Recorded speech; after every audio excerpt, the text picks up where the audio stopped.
Y para comenzar, les voy a contar una historia que me pasó con un amigo en mi iglesia en la ciudad de La Paz. Cuando era todavía joven, no era pastor, era solo un miembro activo de la congregación. Y este amigo, muy querido, vino a pedirme consejo y opinión. Él estaba muy ofuscado. Y mientras yo les voy contando esta historia, me gustaría que ustedes se pongan en mi lugar, en el Martín de hace 20 años atrás, y piensa, ¿qué le responderías tú a mi amigo? ¿Qué le dirías tú a este amigo? Bueno, mi amigo en cuestión le estaba pasando muy mal en su matrimonio. Estaba pasando mal. La relación entre él y su esposa estaban tan deterioradas, tan dañadas, que me contó que todo el tiempo discutían, todo el tiempo peleaban, no se ponían de acuerdo en nada. Incluso habían llegado a la violencia verbal y física. De él hacia ella, de ella hacia él. Era brutal. No tenían intimidad matrimonial hace meses. Buscaban evitarse a toda costa. No tenían nada ya en común. Aquello que los había unido cuando habían sido pololos y novios, ahora se veía como un sueño distante que jamás ocurrió. Ni siquiera los dos preciosos hijos que tenían era un motivo para mantener esa unión, porque no estaban de acuerdo en nada respecto a los hijos, respecto a su crianza, a su educación, a la disciplina. Todo estaba mal. Y esta situación, me contó, llevaba meses y meses. Habían intentado terapias, habían ido a consejería pastoral, habían hecho psicología, psiquiatría, y nada les resultó. Y al final este amigo se acercó a mí y me dijo, esto, Martín, se acabó. Lo intenté. Dios sabe que he sido sincero de todo mi corazón. Yo he puesto todo lo que me ha sido posible para salvar mi matrimonio. Lo di todo y más, pero ya no puedo continuar. Así que he decidido divorciarme. Y estoy orando de que ella y yo seamos felices después de este divorcio. De verdad, yo le deseo lo mejor. De hecho, estoy animado después de tomar esta decisión. Creo que Dios me ha consolado y estoy animado. Estoy decidido a renovar mi corazón. Incluso estoy ya orando porque sé que en el futuro me espera un nuevo matrimonio, y esta vez con una mujer creyente que ama al Señor, porque cuando mi esposa y yo nos casamos, ella no era cristiana. Así que cuando llegue ese día, Martín, me gustaría que tú nos cases. Cuando seas pastor, ¿qué te parece? ¿Qué le dirías tú a mi amigo? Oremos. Dios Todopoderoso, que hiciste que de las tinieblas resplandezca la luz, te rogamos que ilumines nuestros corazones con la luz del conocimiento de tu gloria en el rostro de Jesús, mediante tu palabra poderosa y preciosa. Amén. Es un tema complejo, el tema del divorcio. Y Jesús lo toca en estos pasajes, en estos versos de Mateo 19, versos 1 al 12. Y recordemos un poco la historia de Mateo, el contexto de este pasaje. Jesús ya básicamente ha terminado su ministerio en la región de Galilea, y él y sus discípulos están yendo a la región de Judea. Si tú lees el primer versículo, ahí ya Mateo nos menciona que él está en las regiones cercanas a Judea. ¿Qué quiere decir eso? Que la cruz está cerca. Que la cruz está cerca. Pero Jesús no para de trabajar en su gran amor y misericordia en estas nuevas regiones de Judea donde está, empieza a sanar a las personas. Y es en ese momento donde se acercan los fariseos. No para buscar sabiduría, no para preguntarle su opinión respecto a un tema. Ellos quieren ponerle una trampa a Jesús. Con un tema delicado, un tema teológico, pero en el fondo su motivación es ponerle una trampa. Y la trampa tiene que ver precisamente con el tema del divorcio. Ellos van y le hacen esta pregunta. ¿Es lícito que un hombre se divorcie de su mujer por cualquier cosa? ¿Te das cuenta de lo que están haciendo estos fariseos? Están buscando la letra chica en la ley. La frase clave de su pregunta es por cualquier motivo. Por cualquier motivo. Esa es la frase clave. Porque en esos días había una discusión teológica grande acerca de la ley de Dios que Moisés había dado. Específicamente en el libro de Deuteronomio. No lo busques en tu Biblia, pero si quieres, anótalo, está aquí adelante. En Deuteronomio capítulo 24, verso 1, la ley decía y permitía que se podían divorciar las personas. Y la ley permitía que el marido le dé una carta de divorcio a su esposa si es que encontraba algo indecente. Otras traducciones ponen algo indecoroso. Entonces, ¿qué era esta cosa indecente o indecorosa? Que podía dar lugar, que podía permitir a un matrimonio divorciarse según las Escrituras. Entonces, todo el debate de los fariseos y de los religiosos en la época de Jesús se centraba en qué es esa cosa indecente. Esto indecoroso. ¿Qué es? Y había un grupo de teólogos, los más conservadores, que pertenecían a la escuela rabínica de Shammai. Ellos interpretaban esta palabra como cualquier impureza sexual. Eso era la causal de divorcio. Pero como sucede en nuestros días, aparte de un grupo conservador, también hay un grupo liberal, de pensamiento liberal, perteneciente a la escuela de Hillel. Esta escuela liberal interpretaba la palabra indecoroso con cualquier falta de respeto al marido. Cualquier actitud, palabra o acto que el marido considere me ha faltado el respeto, indecoroso. Por lo tanto, me puedo divorciar de ti.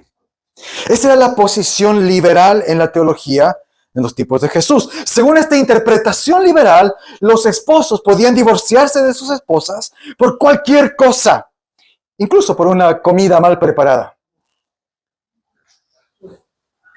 Quemaste la carne, carta de divorcio.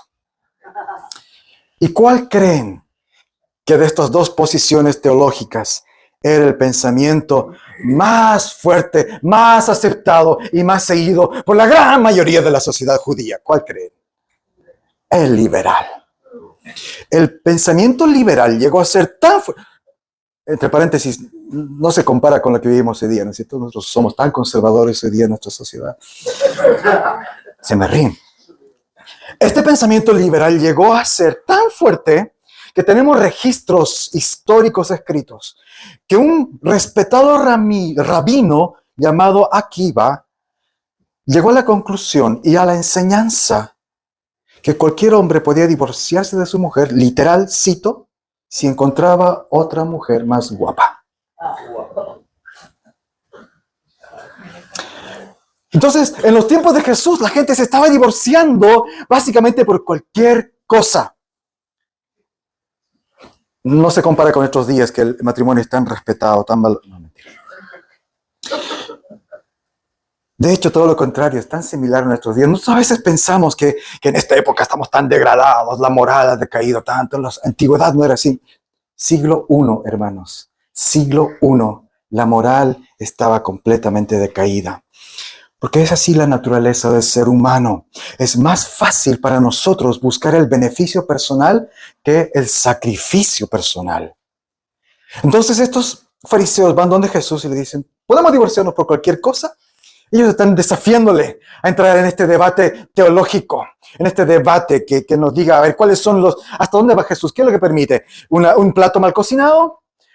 Que aparezca una mujer más bonita. ¿Cuál es el estándar? ¿Cuál es la raya que va a trazar Jesús? Queremos saber, ¿qué dices tú, Jesús? Pero Jesús no les va a responder en el mismo lenguaje que ellos quieren. Jesús no les va a responder con qué es permitido o qué no es permitido para divorciarse. Jesús no va a pisar el palito. Él va a responder con el diseño original de Dios. Y eso lo vemos en los versículos 4 al 6. La respuesta de Jesús acerca del divorcio. Él va directamente a la creación, al Génesis, al primer libro de la Biblia, donde Dios instituyó el matrimonio. Y Jesús cita estas palabras que son la institución del matrimonio. Por eso el hombre dejará a su padre y a su madre y se unirá a su mujer y serán un solo ser. Esa es la respuesta de Jesús. Y quiero que veamos el corazón de Jesús al dar esta respuesta. Él no está pensando en argumentos circunstanciales. Los fariseos están pensando en argumentos circunstanciales. ¿Qué se permite, qué no se permite? ¿Cuál es el límite? Jesús dice, no. En el principio, Dios los creó así, los unió. Los unió. Él no está diciendo, Dios los unió, pero si pasa esto, se pueden separar. Si pasa esto, se pueden divorciar. Él no está diciendo eso. Jesús está diciendo que desde el principio Dios diseñó, estaba en el corazón de Dios que el matrimonio sea el vínculo permanente entre un hombre y una mujer. Él los creó para esto, para ser uno solo en unidad. Y Jesús explica que Dios ha diseñado el matrimonio para que funcione como un pegamento que es tan fuerte que termina uniendo a estas personas a tal punto que los convierte en un solo ser. Delante de Dios ya no son dos, son uno. Por eso cuando hablamos de matrimonio en la iglesia, ¿te has dado cuenta? No hablamos de unión. Ese no es el lenguaje que ocupamos. Tampoco de contrato.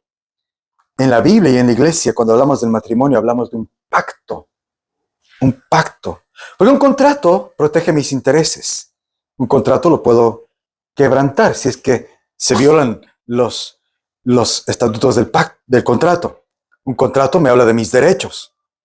Mientras que un pacto me habla de mi compromiso, de mi dedicación, de mi entrega.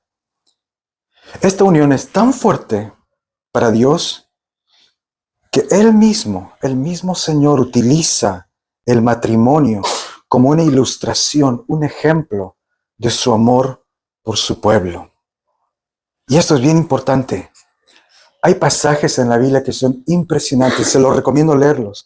Jeremías capítulo 3 o el libro de profeta Oseas, donde vemos que Dios habla de sí mismo como un esposo y su pueblo como su esposa. Y de hecho el apóstol Pablo lo dice explícitamente en su carta a los Efesios. Él toma el mismo verso que está tomando Jesús, pero dice esto es un gran misterio, pero ilustra la manera en que Cristo y la iglesia son uno. Por eso la conclusión de Jesús y de la Biblia es que Dios odia el divorcio. Dios aborrece el divorcio. Porque el divorcio está insultando, ofendiendo aquello que es el símbolo de la fidelidad, del amor de Dios por su pueblo. El divorcio desgarra, rompe aquello que debía ser una unión permanente. El divorcio separa lo que Dios unió. Todo esto está en la respuesta de Jesús. Y en el fondo, la respuesta de Jesús es simple, es honesta. Él no pisa el palito de hablar de casos, de decir tal cosa puede ser motivo de divorcio. Simplemente dice, Dios los unió, que nadie separe lo que Dios ha unido. Punto. ¿Qué le hubiera respondido a mi amigo de la historia del principio? Sigamos con la enseñanza. Después de dar esa respuesta, los fariseos estaban, me imagino yo, felices. Se estaban frotando las manos, se estaban relamiendo, porque pensaron que han atrapado a Jesús. ¿Por qué? Porque Jesús acaba de decir, literalmente, categóricamente, que no podemos separar lo que Dios ha unido. En otras palabras, no hay divorcio. Y aquí viene el ataque de los fariseos. Ellos dicen, hemos atrapado a Jesús en una contradicción. Porque si Dios no quiere que nos divorciemos, ¿por qué entonces lo permite en la ley? Ellos piensan que han atrapado en una trampa perfecta a Jesús. Le han hecho decir una contradicción. Por eso le preguntan, entonces, ¿por qué Moisés permitió el divorcio? Te atrapamos, Jesús. Y estoy seguro que ahí los fariseos querían traer en el tiempo al tío Emilio para decirle, te pillamos. Te pillamos. Pero Jesús les responde haciendo una distinción entre lo que es el precepto de Dios, o sea, lo ideal, su diseño, y lo que es la provisión de Dios para un mundo caído. Hay que entender eso. Dios anhela, desea, ordena lo que Él quiere hacer según su voluntad, pero en este mundo caído de pecado, lamentablemente, Él ha permitido algo que Él mismo odia. Y Jesús les dice que fue por la dureza de sus corazones. Miren tu Biblia, en el verso 8. Porque ustedes tienen muy duro el corazón. El divorcio no era parte del diseño original de Dios, sino que es una concesión frente al pecado. Yo entiendo que en Chile el divorcio se legalizó relativamente hace poco, el 2004. ¿No es cierto, mis abogados? Entonces en Chile el divorcio está regulado recién, del 2004. Pero la dureza del corazón, el egoísmo, la infidelidad, el abandono, ha estado desde siempre en Chile y en todo el mundo. Y eso Dios lo sabe muy bien. Por la caída hay pecado en nosotros y ese pecado produce el ego, el egoísmo, la infidelidad, el abandono, el maltrato, etcétera, etcétera. Y Dios permitió el divorcio precisamente para, uno, proteger la santidad del matrimonio, para que algo indecente no se perpetúe. Dos, para proteger a las mujeres de maridos que querían divorciarse por cualquier motivo trivial, porque la ley limita el divorcio a las cosas indecentes, no cualquier motivo, cualquier razón, como decían los liberales en la época de Jesús. Y finalmente, por transparencia y legitimidad, porque al darle una carta de divorcio a una mujer, nadie podía acusarla de prostitución o de adulterio. Entonces era para que haya orden. Pero entendamos esto, queridos hermanos, el divorcio era el último recurso, no la solución. Y aquí está el problema. Los fariseos están mirando la permisividad del divorcio. ¿Hasta dónde podemos estirar el chicle? La mirada de Jesús es que nosotros deberíamos buscar con todo el corazón honrar el diseño original de Dios hasta el último, hasta las últimas consecuencias. El divorcio debería ser el último de los recursos. El divorcio nunca debería ser visto como una solución. Y queridos, déjame decirte que en nuestros matrimonios vamos a tener problemas. Va a haber una lucha enorme entre mi ego y el ego de mi señora. Nos vamos a dañar. Y muchas veces nos vamos a sentir que estamos tocando fondo. Y en esos momentos, si es que no te ha pasado ya, probablemente te va a pasar, va a venir a tu mente, a tu idea, la fantasía de divorciarse. Y tener el divorcio como una solución. Ten cuidado cuando lleguen esos momentos. El divorcio nunca es la solución. Debemos aprender a odiarlo como Dios lo odia. El divorcio debe ser siempre el recurso final. Y no debemos olvidar que el Evangelio puede sanar corazones, traer reconciliación, arrepentimiento, cambio y perdón. En el reino de Dios el divorcio debería ser obsoleto.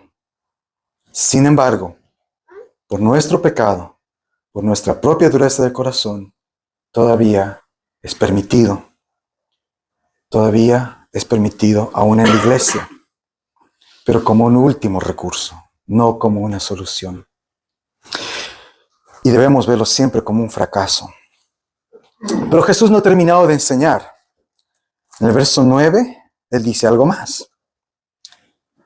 Él insiste en que el matrimonio es indisoluble. Pero dice que si un matrimonio ha agotado todos sus recursos para mantenerse unidos y ha sido inevitable el divorcio y se han terminado divorciando, ante los ojos de Dios siguen estando unidos. Y esto es fuerte. aunque se hayan divorciado, Jesús dice que esta unión espiritual delante de Dios es tan fuerte que aunque estén divorciados, siguen estando ante los ojos de Dios unidos. Por lo tanto, aunque estén divorciados, no se pueden volver a casar, y si se vuelven a casar, están cometiendo adulterio. Eso es lo que está diciendo en el verso 9. Y Jesús dice que hay un solo motivo, una sola causal por la cual una persona divorciada puede volver a casarse. Y es que la causa del divorcio haya sido la fornicación. Salvo por causa de fornicación. Esta es una palabra muy rara en el griego, proviene del griego porneia, de donde obtenemos la palabra pornografía.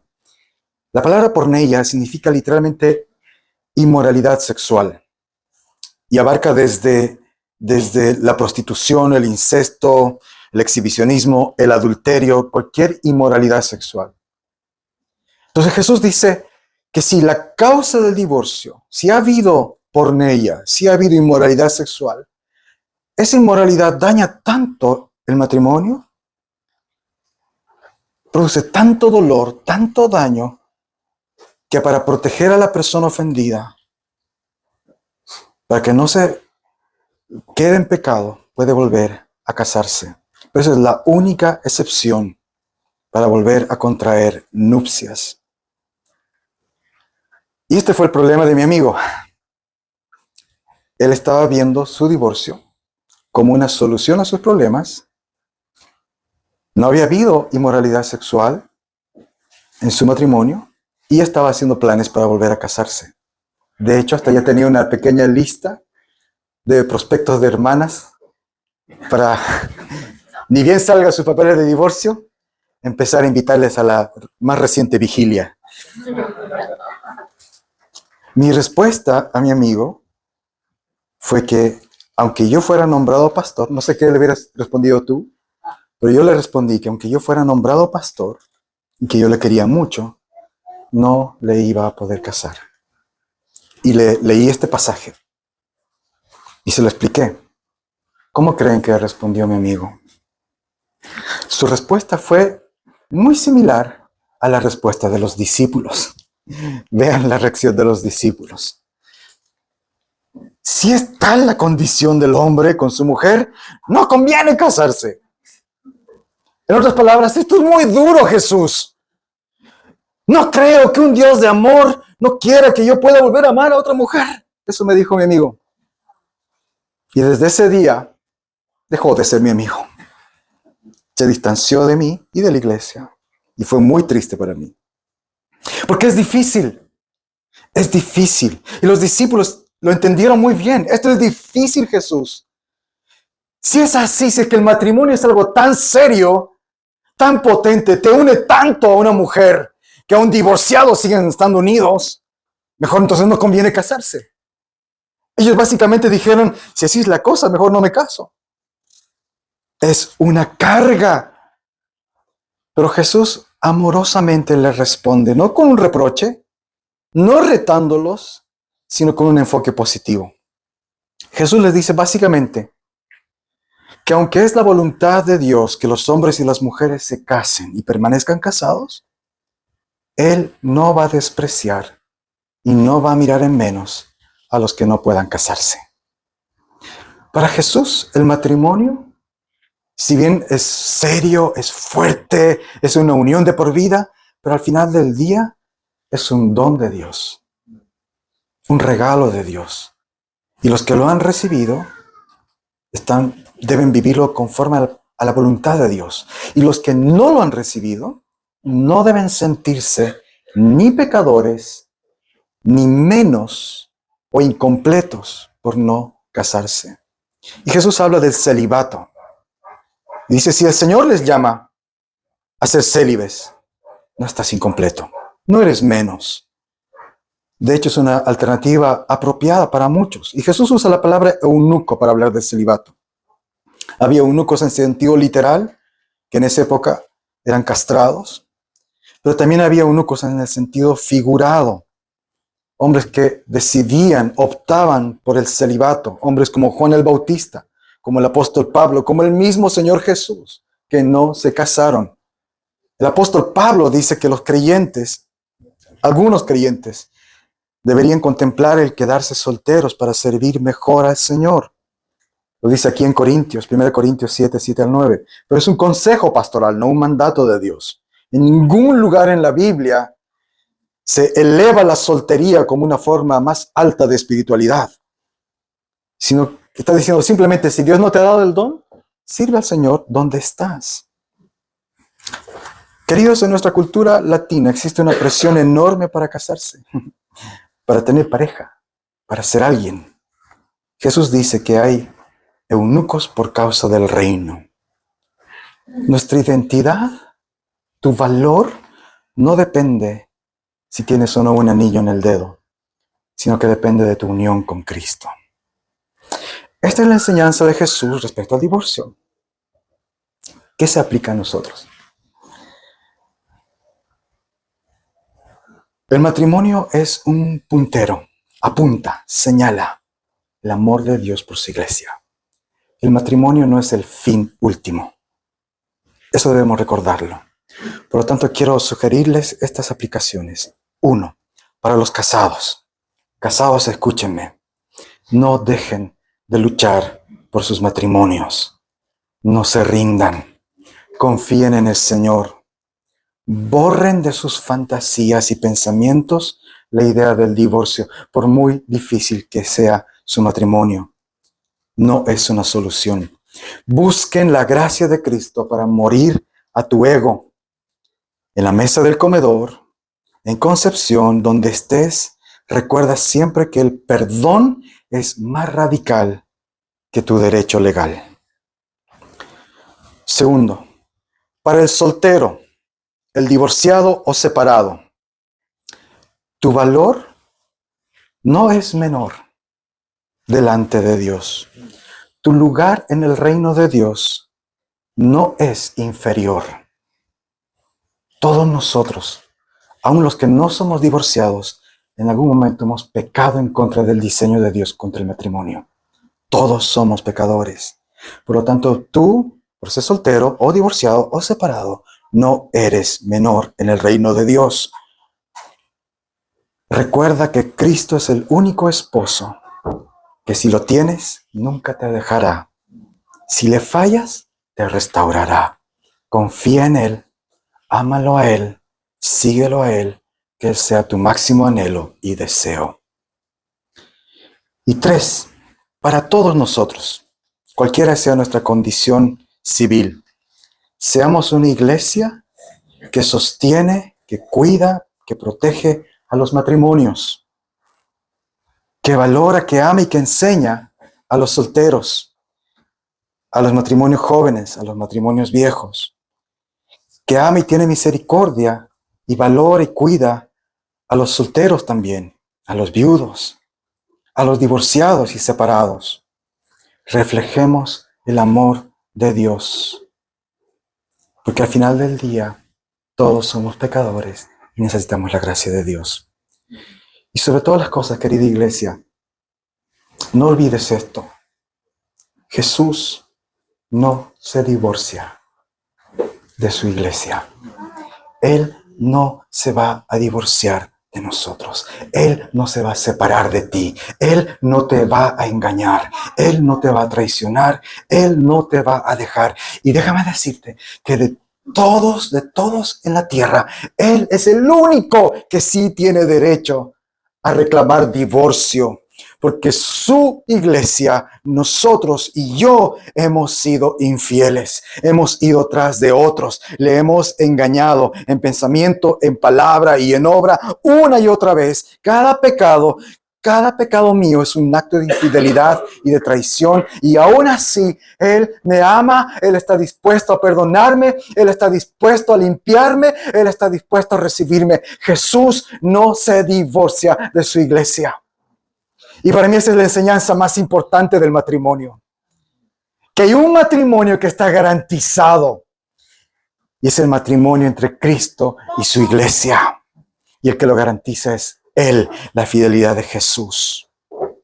Así que podemos seguirle, podemos amarle. Amén. Quiero dejarles 3 preguntas para conversar y meditar. Esta vez me han salido bien largas las preguntas, así que sí se las voy a pasar por el WhatsApp también para que las tengan, pero ahora se las voy a mostrar adelante y se las voy a leer. Preguntas para conversar y meditar a los casados. ¿Es tu matrimonio un pacto de gracia o un contrato de consumo? En la cultura chilena tendemos a evaluar nuestras relaciones bajo la lógica del mercado. ¿Qué obtengo yo de esto? Si estás casado, pregúntate, ¿estoy amando a mi cónyuge basándome en su desempeño actual o basándome en la promesa que hice delante de Dios?